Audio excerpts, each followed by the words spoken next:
Good morning. Um, one more video just to make sure everything is working right, maybe explain a bit of what's going on. We go to coursework. You'll notice that there is the file here on Rome. If you click download, that should work now. At least it works on mine very nicely. And what this is basically a PowerPoint which I created to help you understand just what life was like in a Roman city. So hopefully this will help. I won't read all this to you. As you can see, it's a pretty long file, but I thought I would go through a few things and point a few things out to you as you get things prepared. The first one just talks about how great the Romans were at engineering, how they developed concrete, even concrete that could solidify underwater, which they used to create the harbor at Caesarea Maritima in Palestine, and the Pantheon, of course. Most Romans did not have a house. Let's see if I can get this adjusted right. Moved a lot farther than I thought it would. Most Romans could not afford a house, and so most of them lived in apartment buildings. For example, 26 blocks of apartments for every private home. This means that private homes were quite exclusive. It had to be very wealthy. So when we read in the New Testament about people having private homes or churches meeting in the home, those people are all very, very wealthy. These are just some diagrams of some ideas of homes. Here you see an elaborate one like you'd find at Pompeii. Normally had a shop in the front out here, and then you'd have an entranceway. The Romans never sort of advertised their wealth from the street as Americans do. We call it, what do we call it? Street, sort of street appeal, right? Well, they weren't that concerned with that, really, not at all. Their living went on the street level. You would never really notice what was behind here. And a lot of times there was a shop out front with just a doorway that was rather modest, but once you came inside, there was an atrium of water. They also didn't have a backyard, so to speak. They would build a courtyard all the way around, and the portico, sometimes with a fountain in the back, and eating there. Here's some apartment blocks in Ostia, so you can see what they look like. They look very modern. Again, I'll let you compare the prices. Basically, the most expensive were on the bottom floor, not on the top floor as we do. Penthouse now is, very exclusive, but you have to remember they didn't have any elevators, so you'd have to carry everything upstairs. So that's the difference there. Here's maybe a better diagram showing you the street entrance here. You'd come into probably through a modest door, shop over here, maybe a shop on the other side, bedrooms a lot of times upstairs. This was an impluvium in the atrium area. They would actually collect runoff water, rainwater, store it in cisterns so they could use it. Have the kitchen nearby to where they would eat. They would eat in a reclining position, triclinium, as it was called. Here's a picture of, this is a triclinium at in Italy, covered up by Mount Vesuvius, with a model of what it was like. So basically, they reclined while they would eat, much like a lot of people in America do on their couches, I guess. Water and plumbing is always interesting to see how they did it. Here you see a water pipe. They made their water pipes out of lead. Water was free flowing from the mountains to the into the cities, and being free flowing then, unlike our system that's closed, their water system was open. So the water kept flowing, flowed right on out into the drains. The drains, say in the city of Rome, would flow into the Tiber River. This all moved through lead pipes. That's in fact where we get our name for plumbing. It's from the Latin word plumium, which is for lead.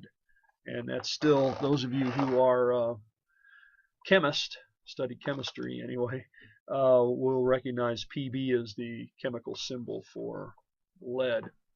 Vitruvius was an architect who, Roman architect who did this. Here you see a nice depiction of the aqueducts, how they have come across the countryside, and they would use arches to support them. And here they had to even maneuver. They had to. It was a flowing, flow by gravity, so they had to make sure everything kept to a level. And here we see the intersection of two aqueducts. Vitruvius said the aqueducts were more important than the pyramids, and this is just shows you a way that they were constructing it. This is actually the one at Caesarea Maritima that was cut through. It's right by the sea. Here's another picture of it. So I'm going through this kind of rapidly, but I think you can listen to it and then you can go back through and look at it more carefully yourself. Another thing, of course, are fires. We read about the fire in Rome.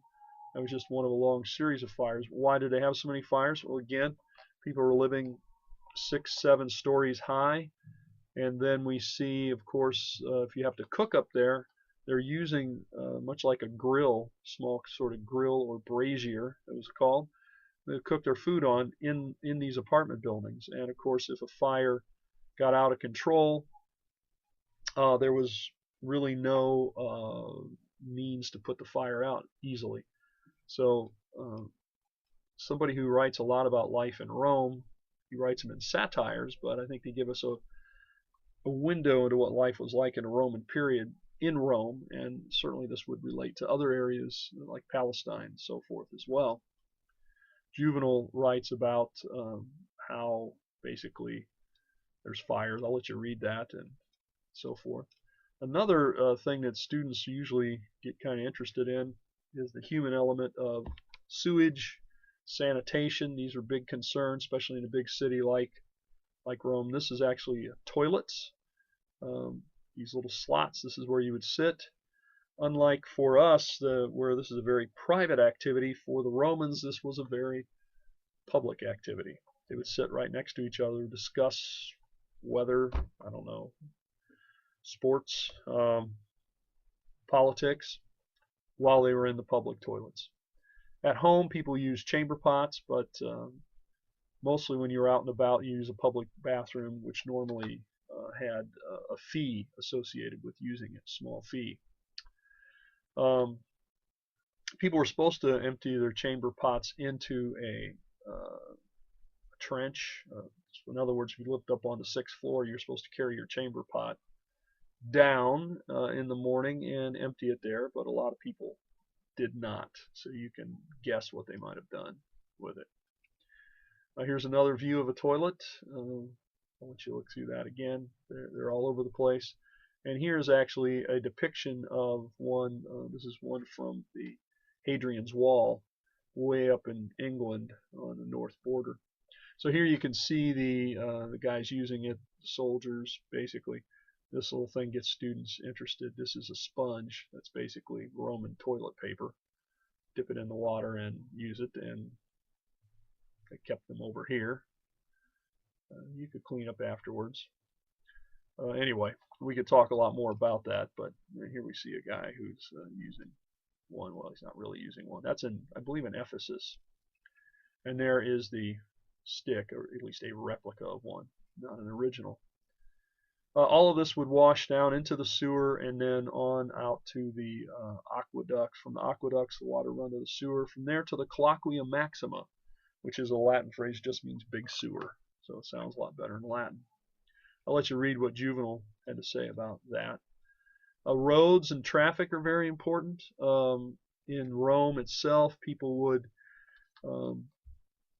have so much traffic that they made all the deliveries and everything have to be at night. And so it was very noisy, and that's what Juvenal talks about here. I'll let you read that. Baths, or thermae as they were called, this is really one of the pleasures I suppose Romans had. They would build these in basically every city, a Roman bath. It'd take a lot of water, and they became very elaborate as time went on, very elaborate indeed, and they would be huge later on. But here's an artist drawing of what they'd be like. Large pools. They would have. Here's the famous one in Bath, England, that was found. This is the street level up here. Down here is where it is. And they were actually excavating out in here. People have been attracted to Bath for hundreds, I guess thousands of years because of the hot thermal waters that were there. And this is still holding water and really in very fine shape. Some of these baths are huge, 33 acres, 32 acres, very large indeed. A lot of different rooms. Your textbook has a lot about this, so I won't go through all the names, but basically warm, hot, cold rooms, rooms where you would get dressed and undressed, and rooms where you could get them rubbed down, and so forth. So these were really like small cities where people would go for entertainment, for relaxation, and so forth. So there's more there. I'll let you look at that. Here's more about the roads. This is a picture of a road at Pompeii. You see the stepping stones. You can see the ruts where the wagons. These served as stepping stones, but also really as you might think of it as speed bumps. Keep the traffic wagons pulled by animals, slow them down because they're going to have to maneuver these as they go. Another drawing of that, some pictures of the road. Then this is talking about some of the culture of ancient Rome, some of the dramas, the comedies, and how they borrowed that, and then the use of theaters. You find one of these in every Roman city. I'll let you look at those, how the actors would dress, how they would have simple plots because they had such large theaters. Gladiatorial games, everybody gets interested in those. Those were very popular. They actually started as Etruscan ceremonies, religious ceremonies, and the Romans adapted it to a huge spectacle where many people would die. I'll let you look through those. The people were enamored with the handout of bread and with the games. And I'll let you go through some of that. This just shows a cutaway drawing of the Colosseum. You can see this is a vellum, it's called. It's basically sort of like sails. It was used to shade the crowd, and they could empty these things out in short order with their elaborate ways to do it. Also, they could raise and lower animals and people through here. Here's one at Pompeii. Lots of holidays, and of course the games would often happen at the holidays. And I'll let you read about that. Hippodromes was the most elaborate and most attended. Over 250,000 people would come to Rome to see this long race track that would be with horses and chariots. Here's a nice model of one.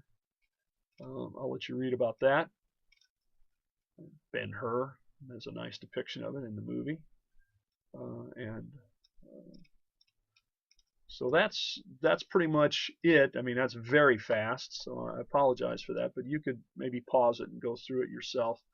But I thought I would give you this brief update, and that way I'll upload this, and maybe it'll help you with that PowerPoint. All right, well, I hope you have a good day. I think this will be my last upload for today, but I hope you have a great weekend. All right, bye.